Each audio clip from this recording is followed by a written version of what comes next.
that brings up a really, really good point with our relationship with God, I would say to anyone that's listening, if you don't have a relationship with God because you're an atheist or because you're agnostic or whatever, I would say that even if you don't have a relationship with God, God does have a relationship with you. And that's something to keep in mind here as we're talking and we're considering all these things, is that is out there. You have to consider what and I think God gives us that perspective, right? He's the one that kind of makes it all possible for us to actually have purpose in the universe, because without Yeah. him, it kind of all falls apart, But doesn't it? think about it. First of all, here's the problem. We're covering a lot of subjects here. Yeah, So at some obviously. point we'll have to chop this down and just focus on certain parts of it. But um, if be, first of all, you have to define who God is, Right. right? You can't just say God, because people have really tiny imaginations sometimes, and they try to stretch them a little bit. But you're talking about trying to encompass who God would Not trying to have. insult anyone, by the way. Maybe a few Maybe people. a few people. But if you're going to try to, if you're going to bring up the idea of God, the first thing you have to do is define God. Mhm. But in order for God to be God, he has to meet certain requirements, right? He would have to be all powerful, outside space, outside time. And He would have to be all knowing. by He would have, definition, incomprehensible.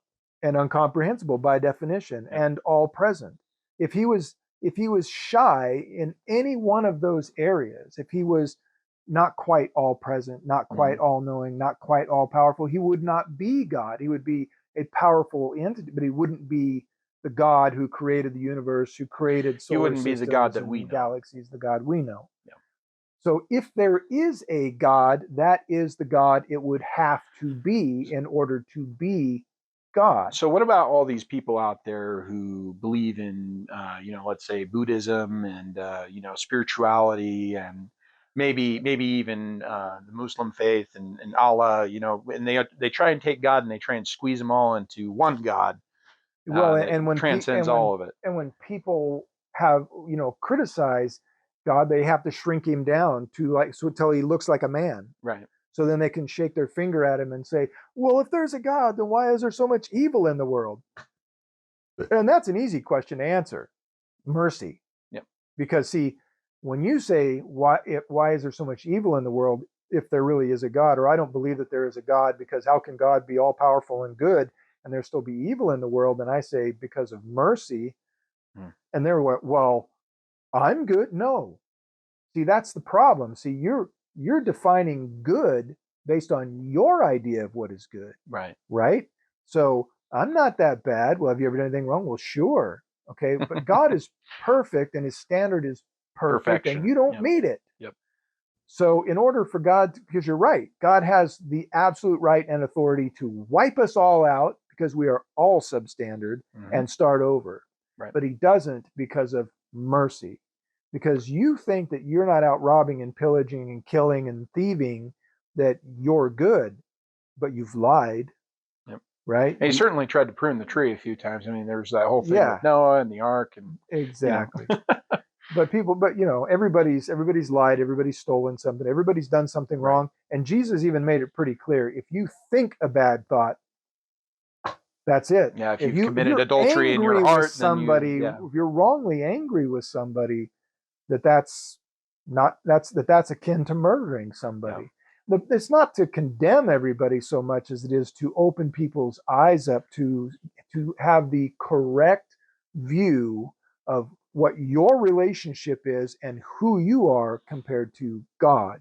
right, When you're talking about someone and something so powerful and so vast that your imagination cannot encompass him, and his standard is perfection because he is perfect, and you start thinking a little bit about maybe you're not as good as you think you were, hmm, and certainly not good enough to warrant telling him that you have a right to come in and be part of his plan, right? right, and this is backed up actually even by, I would say, a lot of physical theory. If you're talking about physics in general and how Mm. the universe came to be, that we could not have a universe that came out of nothing. It would have to come from some exterior source, right? Something outside of time and space. Right.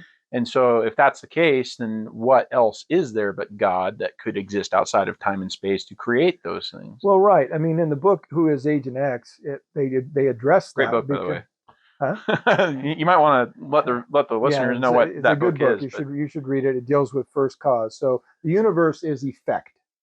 All right. We know something caused the universe. That's based uh, on Hubble's uh, discovery of redshift, which has to do with the speed of light from distant stars. And he was do you able. remember the author by chance? No, but I have it up there. You might want to grab a copy of it just so that people know Okay. what it looks like Are if we they want to actually go and putting try it. this online, or are we gonna? I might put it on as like an episode 0 type of thing. Maybe I don't we'll know. see. I think it'd be better if we just. Anyway, Just chop clips out of it. the point is that the universe is an effect, and all Right. effects have cause. Okay. You don't have a cause without an effect. And it used to be that Einstein and many others thought that the universe was eternal, that it had always been here and always would be here, and therefore there was an eternal or eternity of time for evolution to actually work. And if they had all that time, then it was a possibility. But Hubble discovered redshift and through calculations proved to Albert Einstein that he was wrong. And Albert Einstein had to admit that he was wrong, that he had fudged the numbers, and it was the greatest mistake of his career. And then, in fact, that the universe could not be any older than 13 billion years old. And planet Earth, not more than they claim right now, 3.5 billion years old. I think there's still problems with those numbers, but we'll give it to them. But the point is that what to backtrack, first cause had to be something from outside time and space and this universe, because the universe, we know because of redshift, Mm-hmm. was created, right? It came into existence at a point in time where time began. There was no space to put anything, right? Because there was no space. Mm-hmm. So literally, space was created to put matter and time and then form and energy and eventually light and then life. The only question, or the only thing that either your theist or your non-theist cosmologists who study the universe may disagree on, is whether or not first cause is intelligent or whether first cause is mechanistic. It doesn't it doesn't work for the mechanistic side because the law of thermodynamics dictates that all energy runs out. So literally, the universe would have to be running out and winding up again like a clock, or running out until it disappeared and there was no time and space, and then some mechanistic thing from some other place actually causing it to kick on again. But they would see residual energy from previous times of our existence, and it's not there. So there's the issue of the law of thermodynamics, the law of entropy, the lack of evidence of any previous energy from previous windups, if you will. And so the intelligent first cause has a lot more evidence and weight to it, and that some intelligent being outside of time and space from another place that would have to be eternal in nature caused the effect at a point in time where our universe came into existence. So that fits the idea of an all powerful, all knowing, all present God. What else would you call him? That exists outside of this universe from an eternal place. Well, there is only one God that is proclaimed on this earth that fits that description, and that is the Judeo-Christian God. There isn't any other. All the other religions, almost all of them, are based on concepts, ideals, philosophies, vagaries, notions, if you will.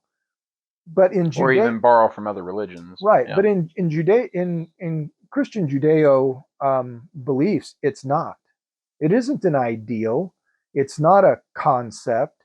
It's not a philosophy. It's based on fact.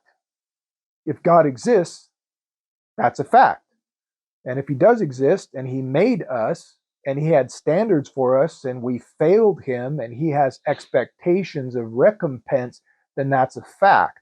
If he actually met with men throughout history to convey his ideas about how we should live, then that's a fact. If Jesus was actually God putting himself into the body of a man to be fair to us and then to pay the penalty for us so that we weren't going to be held accountable for one guy's fall, then and to make a way for us to come back, then that's a fact. We know that it's a fact that Jesus existed. He's a historical fact. We know that he was killed by the Romans. That's a fact. We know he was dead. We know he was buried. And we know the tomb was empty the next day. And we know that every one of his 12 disciples went to their deaths believing he came back to life and that he was God. Every one of them. People don't go to their deaths because it's something they think, I don't know, maybe. But yeah, you know what? Go ahead and chop my head off. I think I'm there. There's a really, really great Babylon Bee that they did recently talking specifically about this. And it was basically talking about how there's like the hoax of Jesus. Like they wanted to make it a hoax. Like, so we take his body and then we die. It's like, Yeah. and then they all go crazy, and everyone is like, wait. Oh, one of them like pops up, like, whoa, hold on, wait a second. What was that last part? Oh, and then we die. We're killed, you know? Yeah. It's like, oh, that doesn't really make sense. Don't forget the fact that you got to fight your way through 16 hardened Roman soldiers Right. who are guarding it under the pain of death and a Roman seal. Right. Speaking of which, there is another episode on Babylon Bee that touched on something else that we talked about just a few minutes ago, which is the age of the earth. That's another great one. It was like a 20-minute or 30-minute interview that they did with some creation scientist, someone who basically studied all this stuff going back, 6,000 years. And he very much does believe, the earth started about 6,000 years ago, like the Bible says. And I think that's worth noting here, especially if you're a Christian and you believe the Bible. You have to believe the Bible in its entirety. The earth started 6,000 years ago. It started